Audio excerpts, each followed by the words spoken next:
thank you so much for coming. Thank you. Welcome to the Clothesline Muse. Tonight I'll be playing the role of the Clothesline Muse. Actually, there are 3 muses, so you're getting 3 for the price of 1.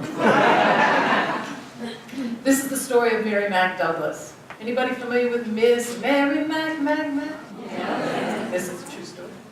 True story of Miss Mary Mac and her grandmother, Grandma Blue. The story, the Clothesline Muse, is really at its essence about passing our stories forward. This is a different type of theater. It is a very collaborative process. Everyone contributes. So to call me the director is not really fair. I'm a facilitator. I have taken all the ideas from the muses and arranged them in an order so that they could see what they didn't want. And then they rearrange them into the way they do want it. So that really has been my role in this process.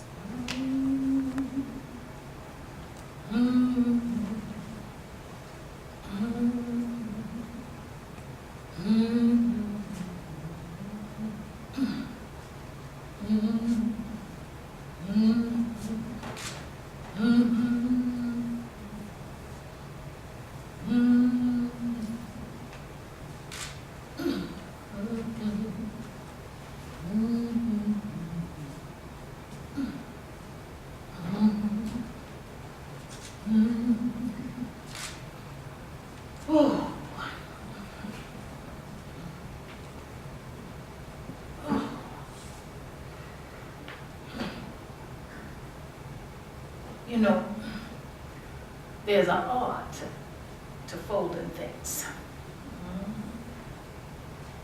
There's a right way to do anything. It's never right to do wrong. It's never wrong to do it right. I'm gonna tell you something I never told anybody.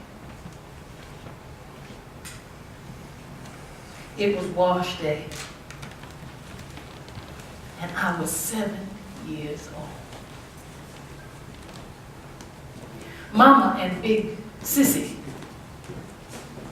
were out in the back. They was out in the back tending to the fires under the big iron wash pots that we used to boil the clothes in.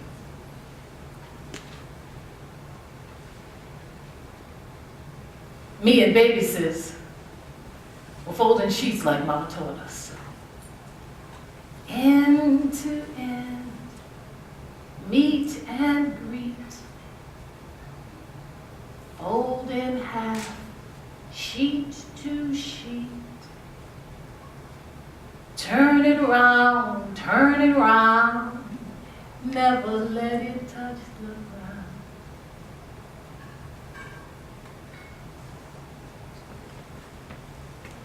It was the sound of Mama's voice I remember more than anything else. She was screaming. She was screaming, "Stop, Sissy, stop, stop running, stop running." Sissy turned her back to the fire, and the flame caught on the edge of her dress. She was so scared. She started running, and Mama tried to stop her, but it was too late. Sissy was burned pretty bad.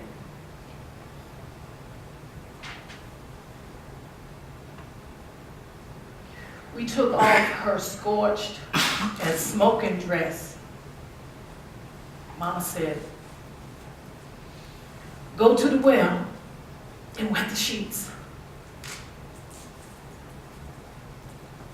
We folded Sissy in the sheets. We just sang and prayed and sang and prayed. Pass me not, O gentle Savior, hear my humble cry, while Mother, thou calling, do not pass me by. I asked Sissy what she heard. She said, she couldn't feel anything, nothing at all.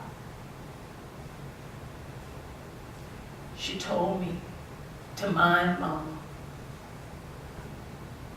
She told me that she loved me. Sissy died 3 days later. She was 14 years old. I learned something that day. I learned something about folding. About folding grief and sorrow end to end with love.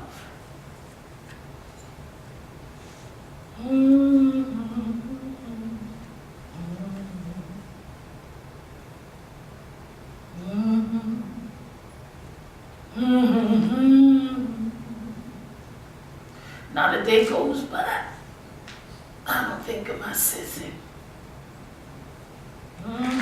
Thank you, Serena. Thank you, everybody, for coming.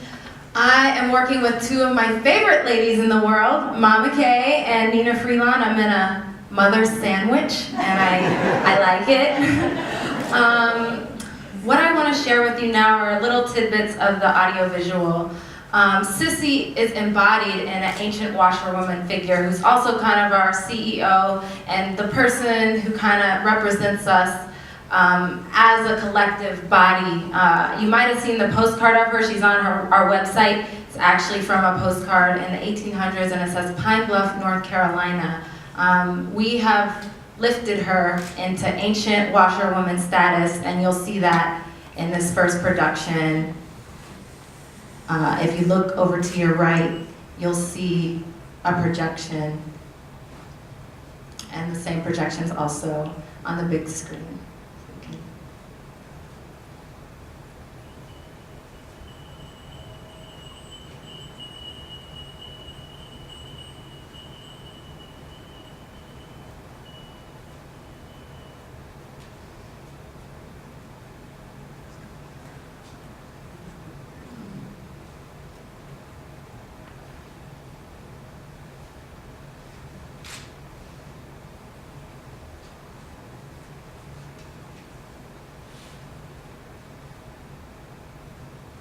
And so she embodies that soul and energy of Sissy, who was burned in the fire. She acts as a segue to the scenes in the Clothesline Muse, beautifully portrayed here by Sakara.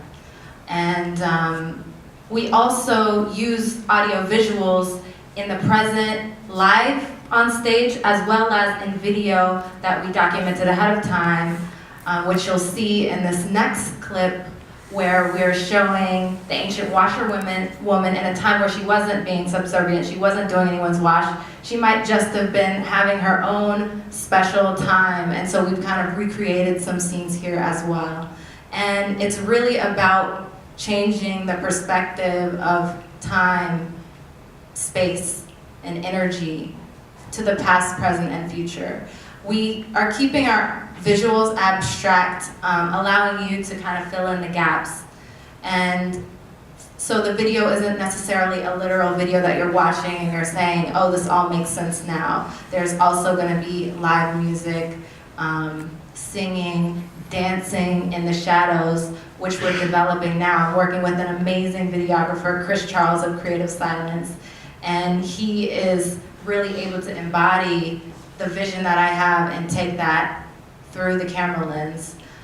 So we're seeing some of those images now at the washerwoman outside of the context of her job and what she may be doing just at her own home.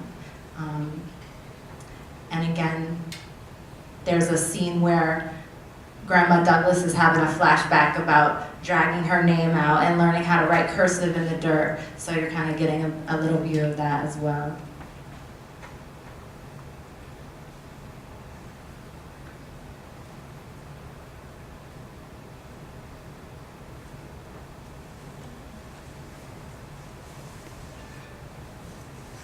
It's been a wonderful collaborative process working with so many beautiful and talented artists. And as this video wraps up, the final one that I want to share with you is the tissue paper video. So Chris, if you could cue that up, it's playing here. The set was made out of actually tissue paper. Afterwards, you can come up and take a closer look. It's alluding to laundry hanging on the line. And I wanted it to be playful, kinetic, energetic, bright, and beautiful, and also it's interactive, so the dancers pick it up, dance with it. But I also wanted to show the process of creating the tissue paper set in an abstract way, because it actually mimics doing the wash. So I had a great friend and talented artist, Rachel Stewart, here, and I pulling and wringing the color out and getting this view of actually me making the set. So that's another way that it's woven in. And we also weave Nina's voice in as well for wash songs and sound in this piece as well. Wash me, Lord. Wash me, Lord. Wash me. Wash me, Lord, Lord. Wash me. Wash me, Lord. Wash me. And that's just a little snippet taste of the video that we've got going. We're gonna have dancers in front of it and lots of music and excitement, but that's just a little taste from my end of the spectrum. Strike of 1880 in Atlanta. Grandma, look! In 1881, a letter was written to the mayor of Atlanta by washerwomen who formed a labor union called the Washing Society.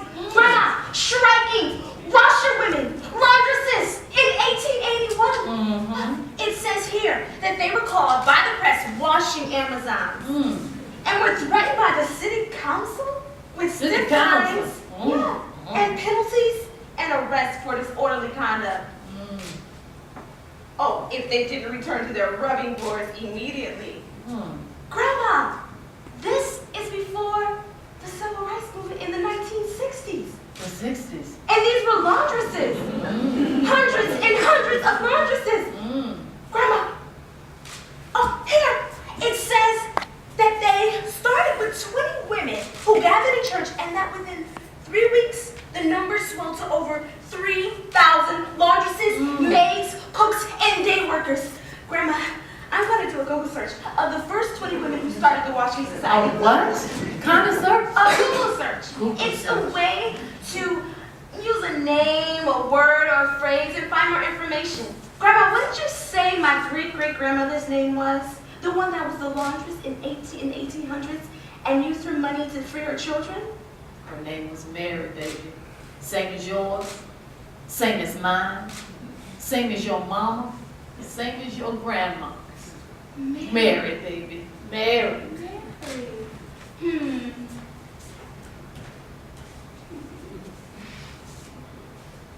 You found all that on the internet?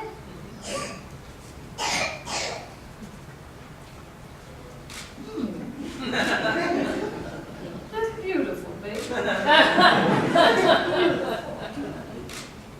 Google search. August 5th, 1881. Letter to Mr. James English, Mayor of Atlanta. Dear Sir, we the members of our society are determined to stand to our pledge and make extra charges for washing. And we have agreed and are willing to pay $25 or $50 for licenses as a protection so we can control the washing for the city. We can afford to pay these licenses and will do it before we will be defeated. And then we will have full control of the city's washing at our own prices, as the city has control of our urban work at their prices. Don't forget this. We hope to hear from your council Tuesday morning. We mean business this week or no washing. Yours respectfully, from 5 societies, 486 members. That sounds like some of our kin.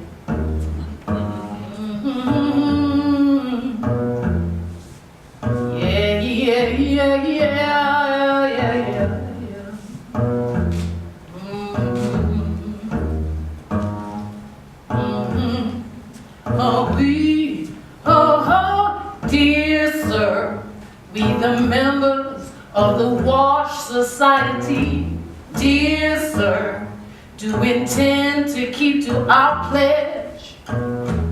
Dear sir, we are willing to pay $25 or $50 for protection or for fines or anything you have in mind.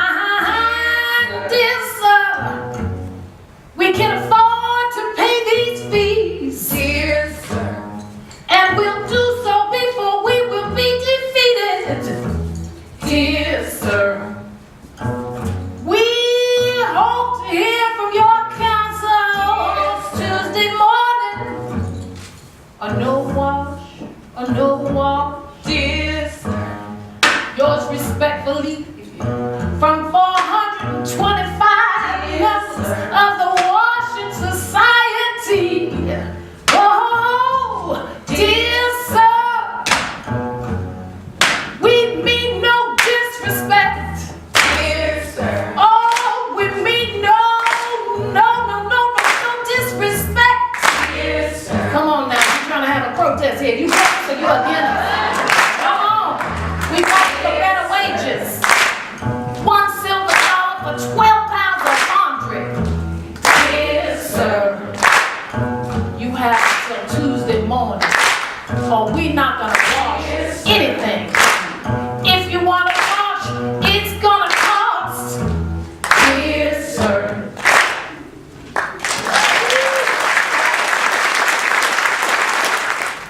Those women had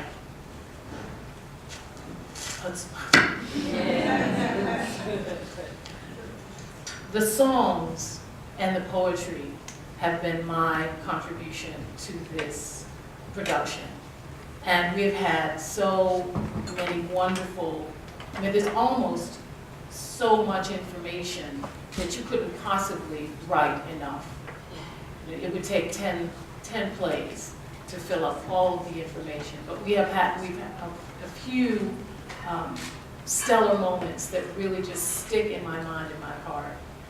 One of those pieces is called Separating Whites and Colors. And you can imagine the metaphor there. I don't want to give it up. We did have a very wonderful story about a young man from Austria who was visiting our fair state back some 50 years ago, who saw a sign in a laundromat that said whites only.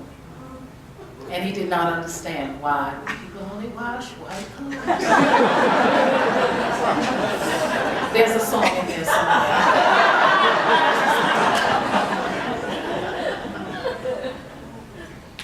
Now I would like to do a piece that is pulled directly from our experience here, and it comes from the world of Miss Ann.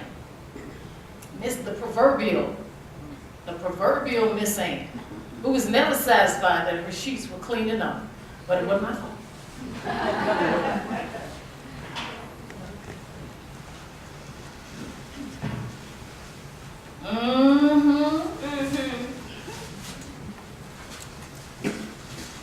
I'm Grandma Blue. I am the best laundress in 3 counties. That's right. Not a washerwoman. A washerwoman takes what she can get. A laundress? Well, now that's something else. I'm well acquainted with the dirty, the filthy, the nasty, the skanky, the scuzzy, the gritty, the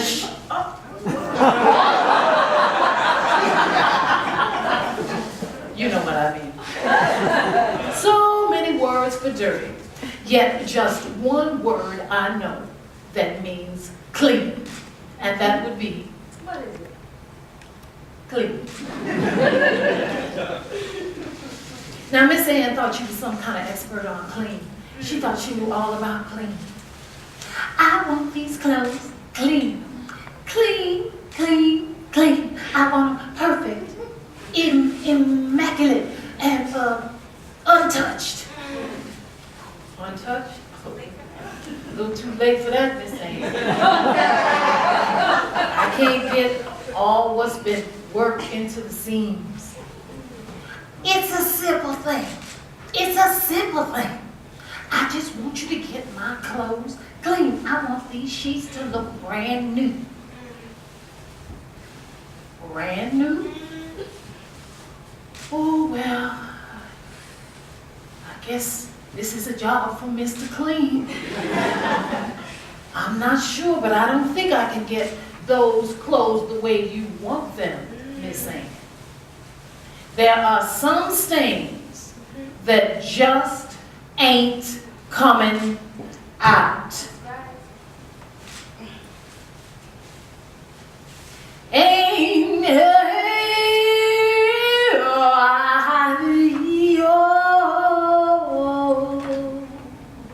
Ain't nothing so simple as a clean white sheet. Clean white sheet. Clean white sheet. Nothing so simple as an even crease. Even crease. Even crease. Easy to do to make it all come clean. All come clean. All come clean.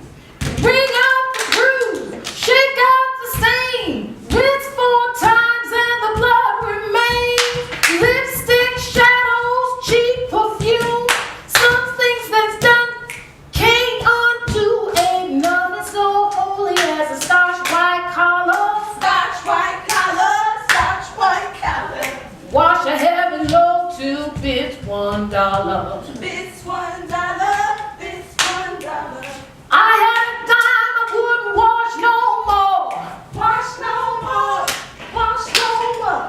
Scrub out the bruise, rinse out the stain. Rinse 4 times and the blood remains. Lipstick, shadows, cheap perfume. Some things that's done you just can't undo. Nothing so simple as a clean white sheet. Clean white sheet. Clean white sheet. Oh, nothing so simple as a clean white sheet. Clean white sheet. Clean white sheet. Oh, nothing so simple. Clean white sheet. Oh, nothing so simple as a clean white sheet. Clean white sheets. Clean white sheets. Nothing so simple.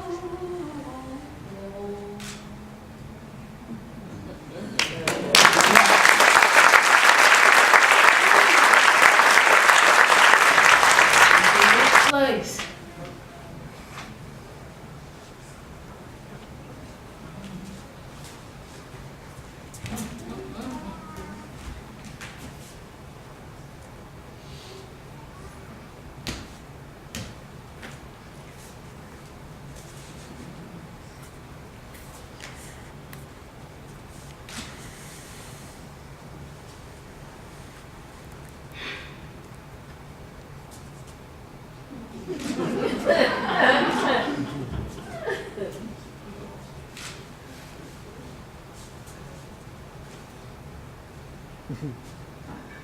I can tell your fortune.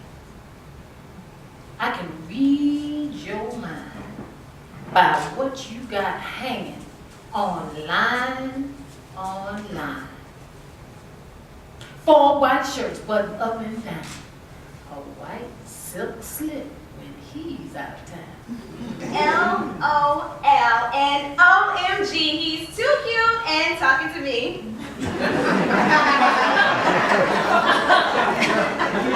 Miss Prim and Proper, always saying prayers. What's that you got hanging? Fancy underwears. Peep your stats, Instagram and Vine. house all of the time. See-through stockings, the fishnet kind. And a red thong? Now you know that's wrong. I can tell your fortune. I can read your mind by what you got hanging online.